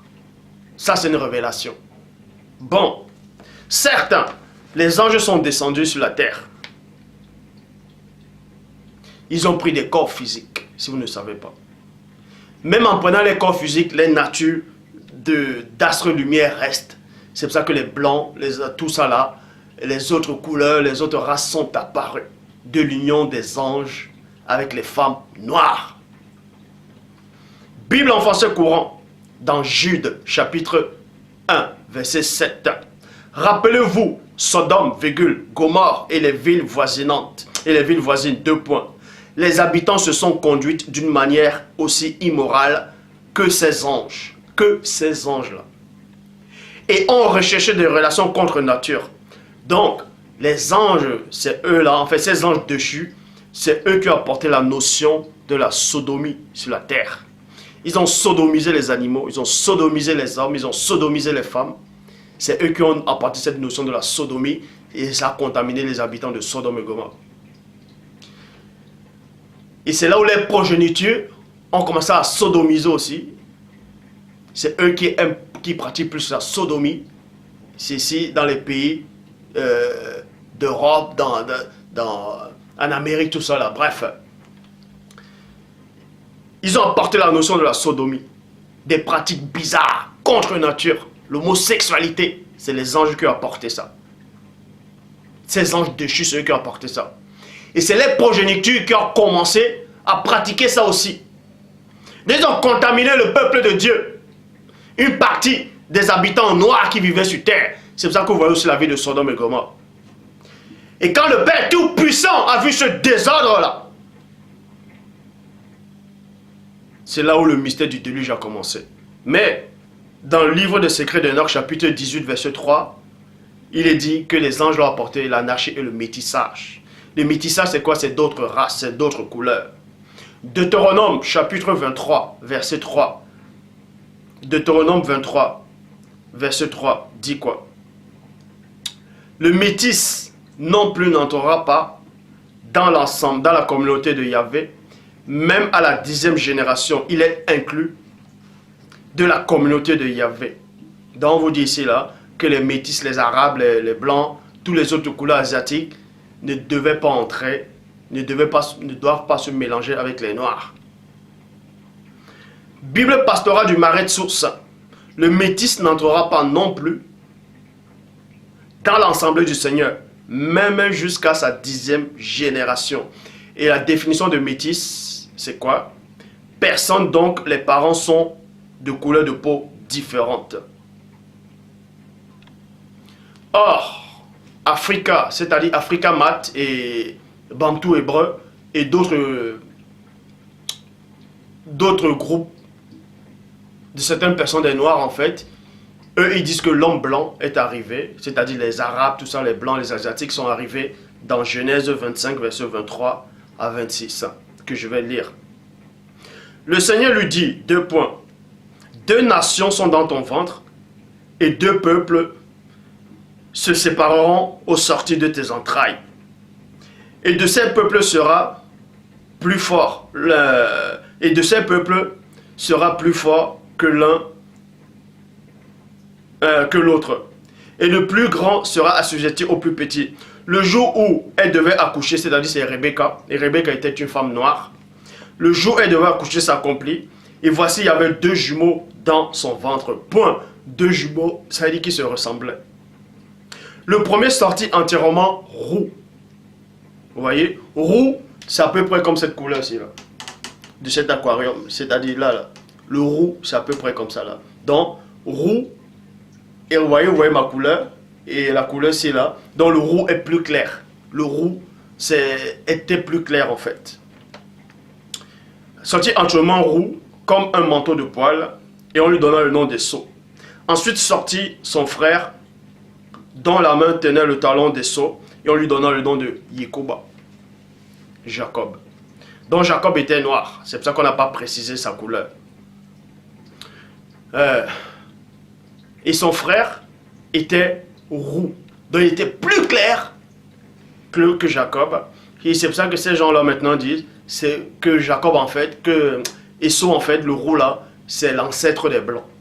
C'est faux, puisque avant que Jacob ne soit, les blancs, les autres races existaient, sont venus dans Genèse 6, 2.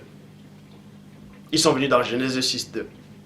Donc, et maintenant dans Romains chapitre 9 au verset 13, il est dit, j'ai aimé Jacob qui était noir. J'ai haï Esau qui est roux, qui a une autre couleur. C'est pas moi qui le dis, c'est la parole. Malachie chapitre 2 verset 11 à 12. Judas s'est montré infidèle. Et une abomination a été commise en Israël et à Jérusalem, car Judas a profané ce qui est sacré au Seigneur.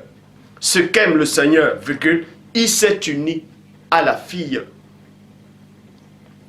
À la fille. Dans d'autres versions, on dit il s'est uni aux filles, c'est-à-dire au pluriel. Il s'est uni à la fille d'un Dieu.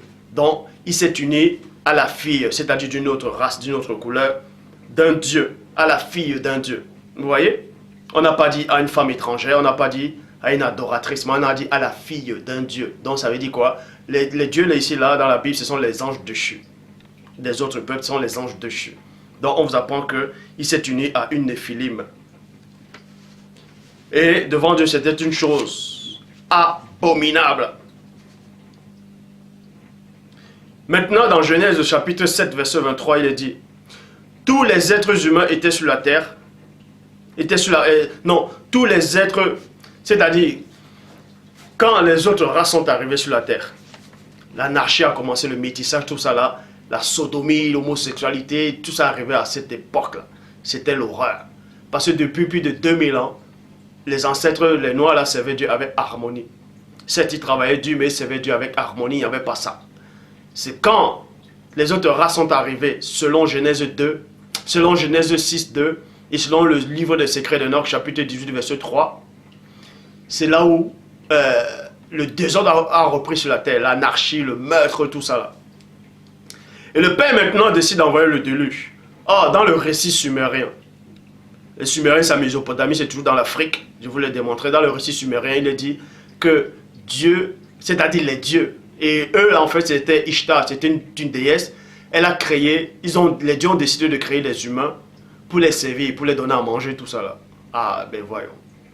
Et ensuite, ils ont envoyé le déluge parce que les hommes faisaient trop de bruit sur la terre. Et ça perturbait les dieux, ça les dérangeait. Bref, selon le récit, là c'est le récit de Gilgamesh. Selon le récit biblique de Noé, il est dit que c'est à cette période-là que Dieu voulait exterminer les autres races. Parce qu'ils ont corrompu la race que Dieu avait envoyée, la race noire. Et dans Genèse 7, verset 23, il est dit, tous les êtres qui étaient sur la face de la terre furent exterminé, virgule, depuis l'homme jusqu'au bétail, aux reptiles et aux oiseaux des cieux. Il fut exterminé de la terre et il ne resta que Noé et ce qui était avec lui dans l'arche. C'est-à-dire c'était que des noirs. Noé n'était pas blanc, c'était que des noirs. Donc, pour ceux qui vont aller chercher le livre d'Enoch où on dit Noé il était blanc comme la neige et rouge si c'est comme quoi là. On a dit c'était sa chair. C'était la chair. Et certains vont dire oui mais est-ce qu'on peut voir la couleur de la chair? Bien sûr qu'on peut voir la couleur de la chair. Quand vous êtes là, vous voyez quand vous regardez votre peau, on voit vos veines à l'intérieur, on voit la couleur de vos veines. Alors, est-ce que la veine c'est la peau? Est-ce que la veine c'est la couleur de votre peau? Non. Dans le livre de Noé, là, ils se sont courés, ils ont troqué sa couleur. Ils ont dit la peau, ils ont dit sa chair. Ils ont dit sa chair. C'était sa chair, mais la couleur de Noé était noire. Bref. Donc on vous apprend ici que Dieu a décidé d'exterminer toute cette race-là. Parce qu'elle s'était corrompue. Et il est resté que Noé, sa femme, ses 3 belles-filles, ses 3 fils, dont 8 personnes. Et selon le récit de Gilgamesh, le déluge de Gilgamesh, il n'est pas resté que 8 personnes, il est resté plusieurs personnes, parce qu'il y avait des artisans qui ont aidé cet homme-là pour construire l'arche. Bref, bon, à supposer un peu qu'il est resté 8 personnes. Certains gens vont dire, bon, supposons qu'il est resté 8 personnes et que c'était des noirs. Les blancs sont alors arrivés d'où? C'est pour ça que les gens, l'Africa Mat, tout ça là, ils vont dire, oui, les blancs sont arrivés dans Genèse 25 à 26. Or, quand vous lisez dans Nombre 13, 32 à 33, on vous dit qu'il y avait des géants, des Néphilim. Ils étaient des monstres. Dans d'autres versions, on dit des monstres. Des géants de la race d'Aknak. Or, on vous dit que les géants ont péri dans Genèse. Qu'il y avait des géants dans Genèse 6, 4. Et qu'ils ont tous péri dans Genèse 7, 23. Qu'il ne reste que 8 personnes. Et certains animaux de chaque espèce. Comment se fait-il alors que on vous dit que dans Genèse 7, 23, tous ont péri. Et dans Nombre 13, 32 à 33, on les retrouve encore. Et dans Deutéronome 3, verset 11, on parle aussi d'un géant, d'un Néphilim, d'une grande taille, et dormait même sur un lit de métal. Vous pouvez vérifier dans Deutéronome 3, verset 11. Donc, vous allez voir la réponse. Elle est trop simple. Comment se fait-il qu'il n'y avait que Noé qui était noir, tout ça là, et les blancs sont arrivés comment après? Bible de l'épée, dans Genèse 6, 4, vous dans la Révélation. Les disgraciés Néphilim étaient sur la terre en ce temps-là. En quel temps? C'est au temps du déluge qui précédait le déluge. Parce que les anges sont venus. Et aussi dans la suite. On vous dit et aussi dans la suite. Tradition du monde nouveau. Les Néphilim étaient sur la terre en ces jours-là. Et aussi après cela. Quand? Dans cette version, on dit quand les fils. En fait, quand les anges du vrai Dieu continuaient d'avoir des rapports avec les filles des hommes et qu'elle ait eu donné des fils. Donc on vous apprend que bien même après le déluge, les anges ont commencé à coucher avec les femmes. C'est pour ça que quand vous lisez même dans l'Ancien Testament, je crois dans Lévitique, il est dit, ne vous prostituez pas aux esprits. La prostitution c'était quoi? C'était les rapports sexuels. Parce qu'ils continuaient toujours, ces anges-là continuaient toujours, ces esprits-là continuaient toujours à avoir des rapports sexuels avec ces femmes-là. Certes, vous allez me dire que dans une des vidéos, j'avais dit que Dieu a fait périr les corps. J'avais plutôt dit que Dieu avait fait périr le corps des Néphilim, c'est-à-dire des géants. Mais là, on parle des anges. Ces esprits-là, en fait, sont des anges. Ils ont continué, selon la Bible de l'épée et la Bible tradition du monde nouveau, ces anges ont continué à avoir des rapports sexuels avec les femmes. Bien après. C'est là où les blancs sont toujours arrivés. Les autres races. Donc, Genèse 11, verset 1 à 2, on vous dit quoi? Mais vous allez comprendre que dans Genèse 11, verset 1 à 2, le blanc n'était pas toujours là. Parce qu'on avait exterminé toute la race. On avait exterminé toutes les autres races, les autres couleurs. Mais il restait toujours une couleur. que le Père avait choisi, c'était la couleur noire. Et eux, on les a encore laissés pour procréer. Vous voyez? Et maintenant, les gens veulent troquer la parole, ils disent que le noir est arrivé, que Noé était blanc, et qu'il a maudit son petit-fils Canaan. Et c'est là où le noir est arrivé, parce que le noir est venu à cause d'une malédiction.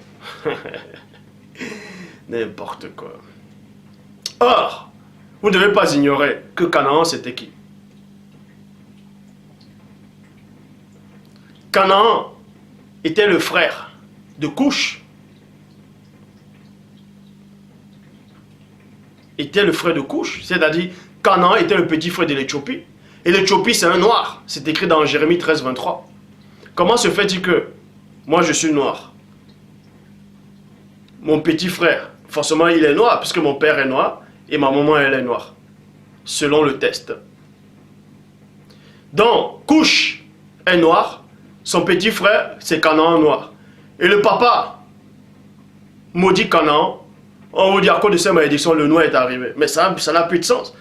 Comment se fait-il qu'on maudit un noir et sa descendance devient encore noir? Mais c'est logique qu'ils sont déjà noirs. Vous voyez, ça ne tient pas la route. Bref, donc vous dit ici. Dans Genèse 11, les autres races n'existaient plus. Écoutez attentivement, écoutez très attentivement. Dans Genèse 11, les autres races n'existaient pas. Il n'y avait que des noirs à cette période-là. C'est pour ça qu'on vous dit ici, là. Toute la terre avait alors qu'une seule langue et une même manière de parler. Point. Et il arriva que comme il voyageait parti de l'Est, donc parti de l'Est, ça veut dire quoi? L'Est ici, là, où il se trouvait là, c'était vers l'Éthiopie. Il n'y a pas que l'Éthiopie à l'Est de l'Afrique. Il y avait l'Éthiopie, il y avait d'autres pays dans l'Est de l'Afrique. Il partait de là-bas, vers là-bas. Il arriva que, comme il voyageait parti de l'Est,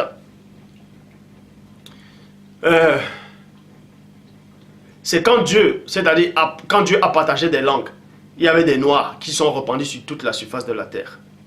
C'est pour ça que même les scientifiques l'ont démontré, même ici en France, que le premier Européen, c'était un noir. Les premiers habitants en Amérique, ce n'étaient pas des Indiens, c'était des noirs. Même quand vous voyez même Bouddha, les anciens manuscrits de Bouddha, c'était un noir, mais on l'a peint en blanc. Bref, quand les hommes, après le déluge, ils se sont répandus sur toute la surface de la terre, ces esprits ont continué à avoir des rapports sexuels avec les femmes. C'est là où les blancs ont apparu encore, les autres races sont apparues, les asiatiques, tout ça là, dans chaque coin. C'est là où ils sont apparus. Ils se sont multipliés. Et avec le mal en eux, ils ont fait que du mal.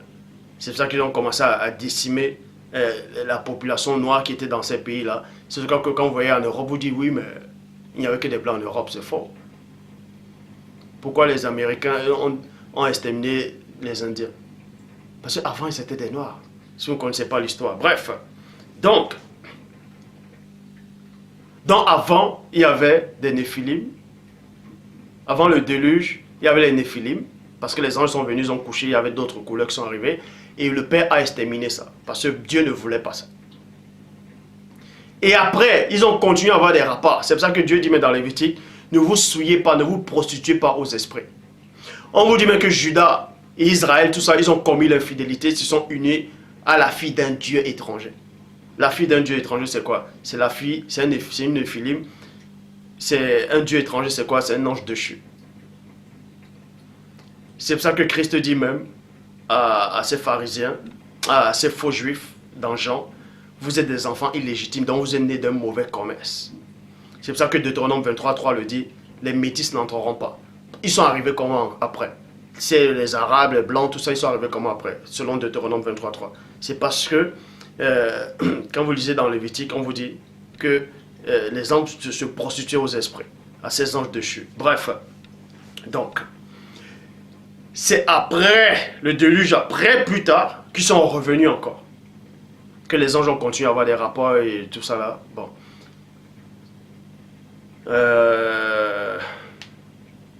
Toute la terre avec une seule langue et une seule manière de parler. Il arriva que comme...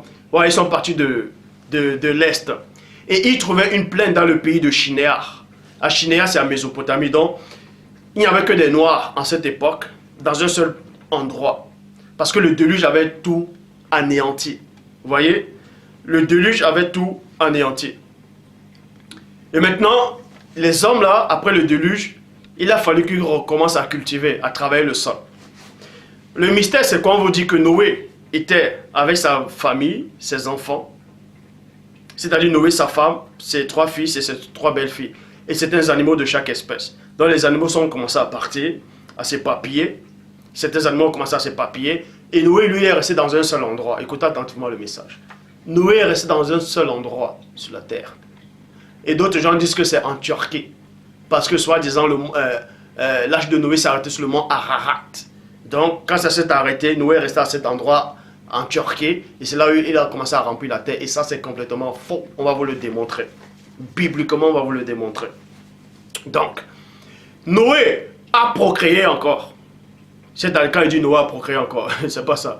Les enfants de Noé, en fait, ont eu des enfants. Ils ont eu une descendance. Mais c'était dans un endroit précis. Et c'était toujours dans le continent africain. C'était toujours en Afrique. C'était toujours en Afrique. Écoutez attentivement. Écoutez attentivement le message. Donc, on vous dit ici là. Après le déluge, dans Genèse 11, il n'y avait qu'un groupe de personnes. Ils étaient dans un coin de la terre. Et les autres endroits de la terre n'étaient pas peuplés. C'était vide. Ils n'étaient que dans un seul coin. C'est pour ça qu'il est dit ici là. Il arriva qu'il voyageait parti de l'Est. Il trouvait une plaine. Une plaine. Tapez la définition, le mot plaine, c'est quoi? Plaine dans le pays de Chinéa. Chinéa, c'est toujours, c'est ici là, toujours dans l'Afrique. Vous voyez? Chinéa. Chinéa, c'est l'Afrique, c'est là, là. Chinéa. Donc, ils sont allés à Chinéa. Donc, ils partaient pour Chinéa. Ils ont trouvé une plaine à Chinéa. Et Chinéa, c'est la Mésopotamie, c'est la Babylone antique. C'est là où maintenant, soi-disant les archéologues disent, oui, mais tout a commencé à Babylone. Tout a commencé la civilisation a commencé à Babylone. Les textes sumériens, les Suméries, c'est à Babylone. La Mésopotamie, c'est à Babylone. C'est là où il y a le plus grand, le récit le plus ancien en Mésopotamie. Ishtar. C'est faux. Avant la Mésopotamie, je vous ai démontré comment, dans Genèse 6, non, dans Genèse 4, verset 26, on invoquait déjà le nom de Dieu depuis plus de 2000 ans. Donc la civilisation n'a pas commencé à Mésopotamie. Si vous voulez commencer, ça a commencé dans l'Afrique. Et vers l'Afrique centrale. J'ai dit bien, vers l'Afrique centrale. L'Afrique, c'est quoi? On ne disait même pas l'Afrique avant. C'est un continent. C'est le continent. Il y a une seule Bible qui parle de ça, du mot continent. J'ai le temps, on va mieux expliquer. Donc, c'est le continent. Et dans ce continent-là, vous donnez ça le nom sur le nom Afrique. Et dans ce continent, on dit l'Afrique centrale. C'est-à-dire que dans l'Afrique, il y a un endroit qui est centralisé. Vous voyez, écoutez attentivement le message. Dans l'Afrique, au cœur même de l'Afrique, il y a un endroit qui est centré là. C'est ce qu'on appelle l'Afrique centrale. Et dans l'Afrique centrale, là, il y a encore un autre pays là. Où on le nomme l'Afrique, c'est-à-dire l'Afrique en miniature. Bref,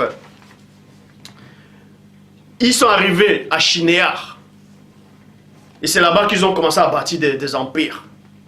C'est là où on parle même de Nimrod, qui a commencé à convertir la terre, qui a commencé à être puissant. Il a bâti son royaume, son empire. Et c'est là où plus tard, le roi Nebuchadnezzar a fait son apparition. Et c'est donc, on a effacé, il y a eu plusieurs civilisations. Donc on a effacé la trace de la première civilisation. Avant le déluge, il y avait une civilisation. C'était que des noirs. Ils bâtissaient. Ils vivaient, ils avaient des maisons, des empires. Donc, quand le déluge est arrivé, cette civilisation-là a été civilisée, c'est-à-dire a été détruite. Et c'est là où les scientifiques n'arrivent pas à comprendre. C'est là où même les gens d'Africa Mat ou Bantu Hébreu ou d'autres organisations africaines qui essaient de parler, les archéologues africains, les scientifiques noirs, qui essaient de parler de la civilisation, ils commencent par l'Égypte. Vous voyez? Il y avait une civilisation bien avant le déluge. Et c'est ce qu'on veut vous cacher. Et cette civilisation a duré plus de 2000 ans. Ils avaient une connaissance terrifiante. Ça a duré plus de 2000 ans, je dis. Ils invoquaient le nom du Dieu véritable. Mais les anges déchus sont venus corrompre cette harmonie. Ils sont venus corrompre ses habitants. Et puis les autres races sont arrivées, les Blancs, les Arabes, tous en sont venus. Les Asiatiques, tous en sont arrivés. Et le Père a vu ça, il n'était pas content. Il a envoyé le déluge pour exterminer toute cette race-là, parce qu'il ne voulait pas ça. Et après, on vous apprend qu'il est resté qu'un groupe de Noirs. Ils ont commencé à peupler la terre. Et ils sont quand même restés au départ, où les patriarches avaient eu la naissance, tout ça là. Et plus tard dans la suite, on vous apprend que les anges, c'est-à-dire les esprits, ont toujours continué à avoir des rapports. C'est pour ça que quand vous rêvez la nuit, vous avez les rêves des femmes de nuit, vous rêvez que vous vous couchez avec un esprit, mais vous êtes mouillé le matin. Pourquoi? Ça veut dire que ça a de l'effet. Bref, ces esprits-là continuent toujours à avoir des rapports, à se prostituer avec eux. Ils possédaient même des corps. Je dis bien, ils possédaient les corps et les gens qui étaient possédés allaient coucher avec des femmes. C'est pour ça que l'union là sortait des métis, c'était des enfants qui étaient nés des autres races, qui étaient nés d'une union interdite. C'est pour ça qu'il est dit dans Deutéronome 23:3, même les métis, c'est-à-dire les autres races, couleurs, ne devaient pas entrer dans la communauté de Dieu. Parce que Dieu savait que quand ils entraient, ils allaient encore corrompre, quand ils ont corrompu la première fois. Ce message peut vous choquer, c'est biblique, c'est pas moi qui le dis, c'est biblique. Donc,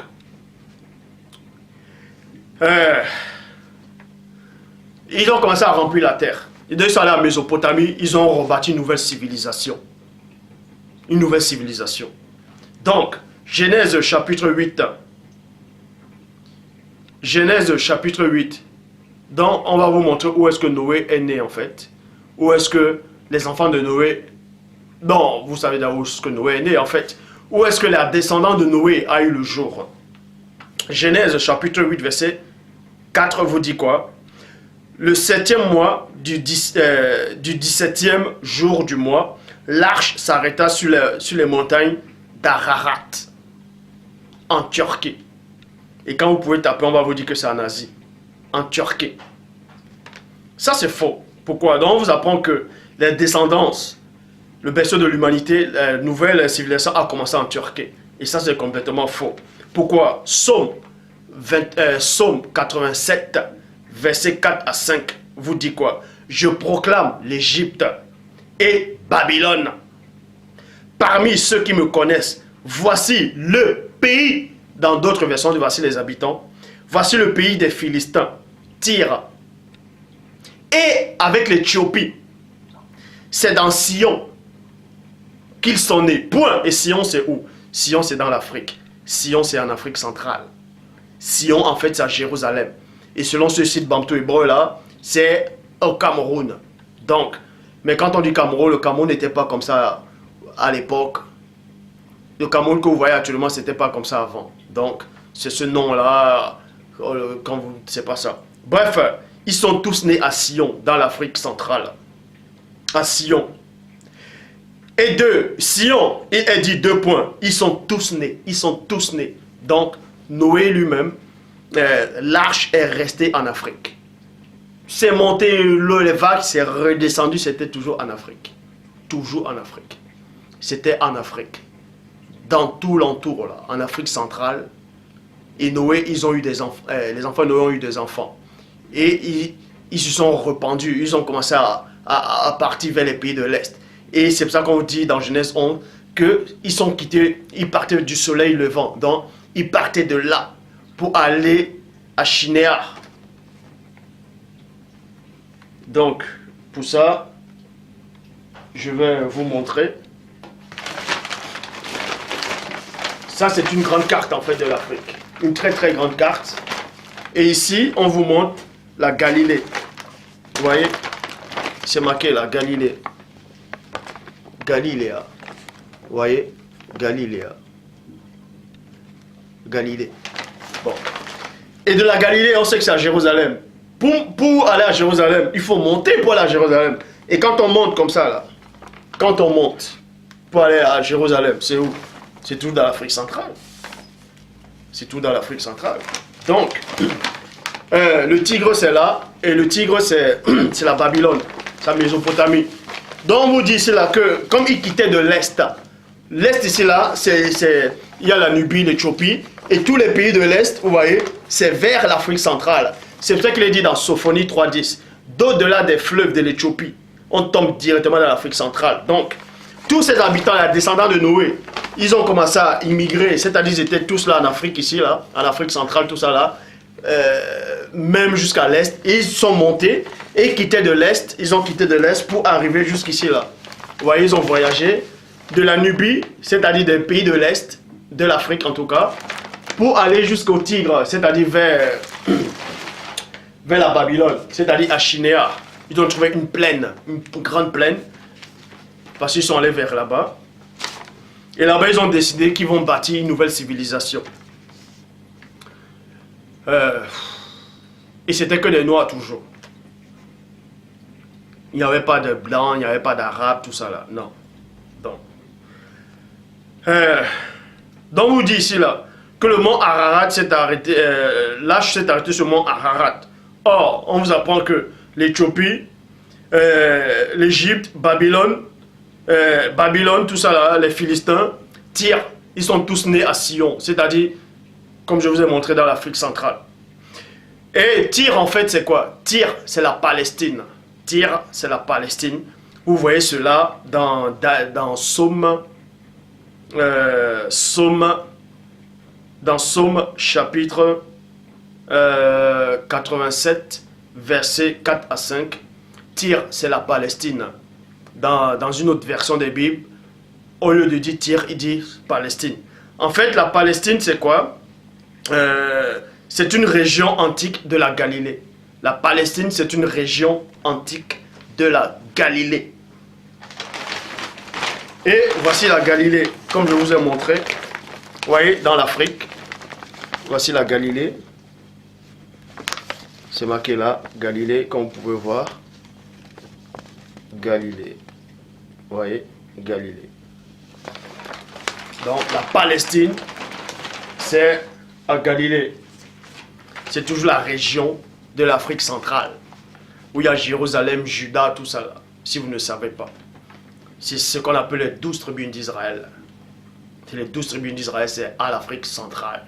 Et dans l'Afrique centrale, il y a aussi un endroit, un pays, Jérusalem.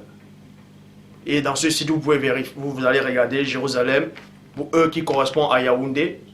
Bon, comme je vous dis, les pays avant, il n'y avait pas de frontières.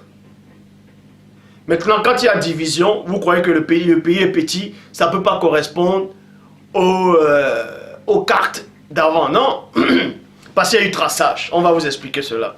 Donc, les 12 tribus d'Israël, c'est dans l'Afrique centrale. Et l'Afrique centrale est immense. Parce qu'actuellement, il y a des lacs. Peut-être au Congo, il y a beaucoup de lacs, beaucoup de grands cours d'eau au Congo. Mais à l'époque, il n'y avait pas ces grands cours d'eau. C'était de la terre aussi là. Donc, plus le temps passe, plus il y a des glissements de terrain, plus il y a de l'eau. Mais quand on rentre dans le passé, vous allez voir que c'était un seul endroit, l'Afrique centrale. C'était centralisé en Afrique, c'était grand, immense. Il y avait certes des grandes rivières, mais il n'y avait pas des grands cours d'eau comme vous voyez actuellement. Donc, et dans Juda en fait, et dans Jérusalem, il y a aussi une ville à côté là, comme disait Juda, qui était séparée. Donc, et bibliquement, vous allez voir que il y avait le roi à Jérusalem, il y avait aussi le roi de Juda. Donc c'était sorte de deux capitales en fait. Et de même qu'actuellement, quand vous allez au Cameroun, il y a la capitale au Cameroun. Ce n'est pas une coïncidence. Il y a la capitale de Douala, la capitale économique, le poumon du Cameroun, et la capitale politique à Yaoundé, donc, qui correspond, bantou hébreu, Jérusalem et Juda. Donc, Juda qui correspond, Juda qui veut dire Douala Mangabel, c'est-à-dire Juda Maccabée, qui correspond à Douala, actuel là, qui est le pays des Sawa. Et c'est là où, vous pouvez vérifier dans le site, Douala, vous savez que le Christ est venu de où? De Juda. Bref, vous avez votre réponse. Pour ça, on repart dans la Bible de l'épée. Parce que les gens d'Africa Mat, quand ils parlent de les berceaux de l'humanité, c'est-à-dire de la civilisation, ils commencent par l'Égypte. Ils commencent par l'Égypte en fait. Ils disent que C'est eux qui étaient les premiers à bâtir des pyramides, tout ça là. Or, dans la Bible de l'épée, dans Genèse 11, 4, il dit quoi? Et ils dirent, deux points, allons bâtissons-nous une ville et une pyramide. Vous voyez, c'est écrit dans Genèse 11, 4 dans la Bible de l'épée. Bâtissons-nous une pyramide. Donc, on vous apprend que les toutes premières pyramides, c'était à Mésopotamie. C'est-à-dire, c'était à Chinéa, tout ça.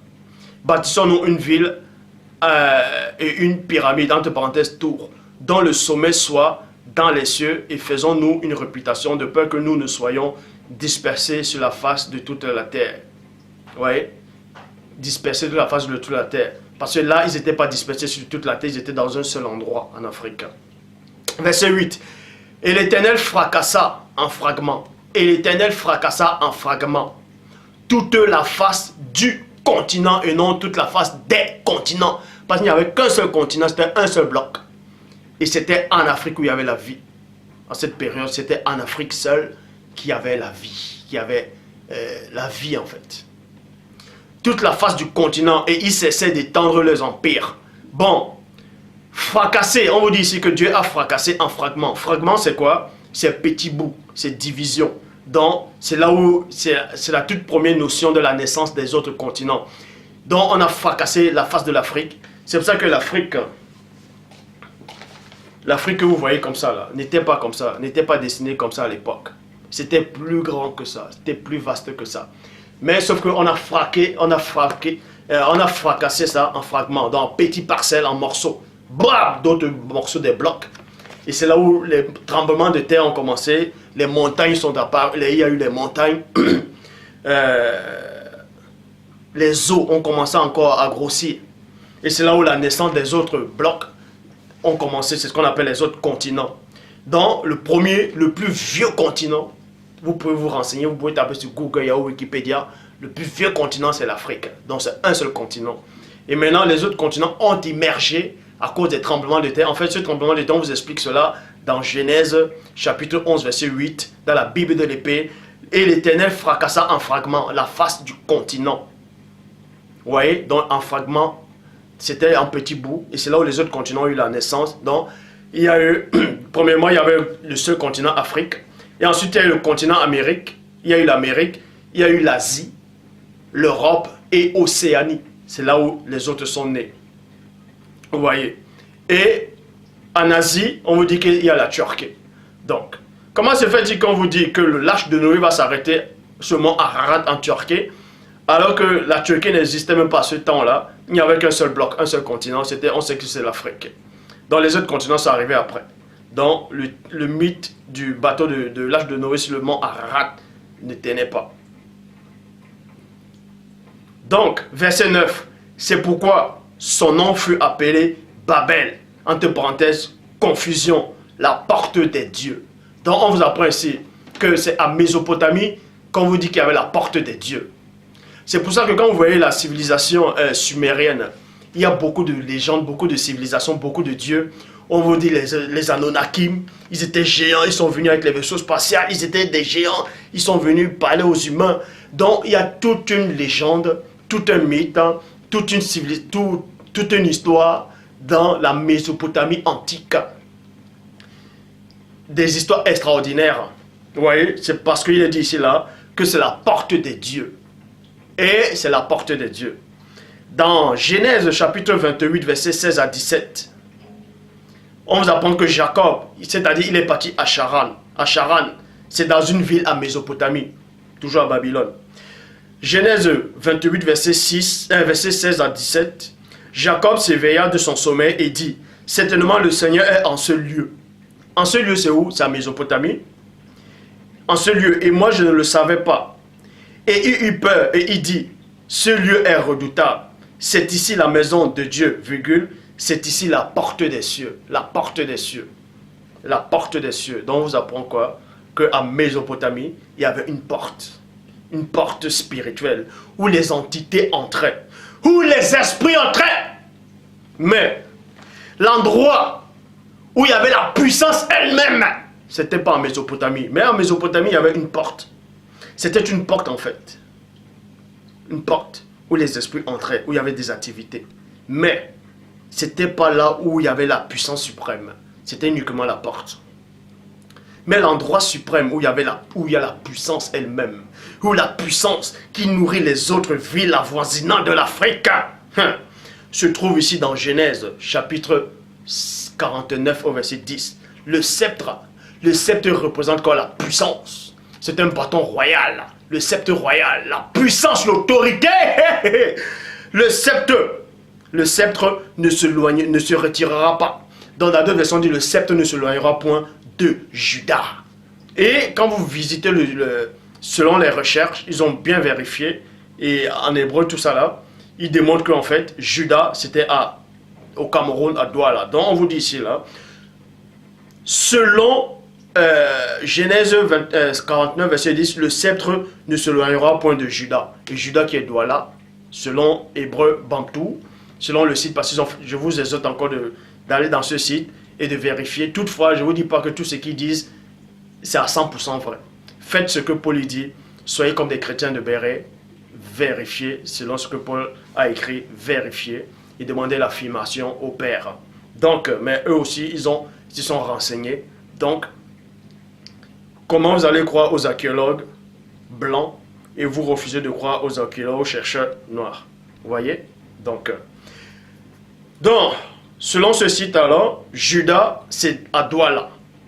Et on vous dit que la puissance ne se éloignera point de Douala, de Juda, ni le bâton souverain entre ses jambes, entre ses pieds. C'est-à-dire à sa descendance. Jusqu'à ce que vienne le Shiloh. Le Shiloh, c'est le premier-né, c'est le Messie. Donc on vous dit que le Messie, la puissance elle-même, dans un endroit en Afrique, la puissance même, la puissance extraordinaire, se trouve à Douala, c'est-à-dire à Juda, selon le site, à Douala. Parce que c'est là où naît le Shiloh, et c'est là où la puissance est, c'est-à-dire le bâton souverain. Le sceptre ne se éloignera pas. Donc, tous ceux qui disent que c'est au Congo, là, que le sceptre c'est au Congo, vous avez mal compris. C'est au Cameroun. Selon votre propre site là, vous acceptez que Jérusalem c'est Yaoundé et que Juda c'est Douala. Alors, Douala Mangabel, Juda Maccabée. Donc, vous acceptez que Juda c'est Douala.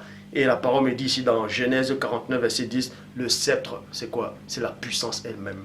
Ne s'éloignera point de Juda, donc ça ne quittera pas Douala. Ça ne va pas quitter. Ni le bâton souverain entre ses pieds. Jusqu'à ce que vienne le Shiloh. Le Shiloh vient d'où? Le Shiloh vient d'Afrique.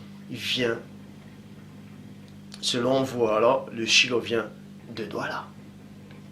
Donc, et c'est lui qui sera le rassemblement des peuples. Donc vous voyez, ça c'est le mystère. Je sais que plein de gens seront dans la confusion et d'autres vont accepter. Bon, ceci étant dit, j'en ai parlé. Donc, l'Éden a été localisé. L'Éden a été localisé. Vous savez maintenant où la civilisation a commencé.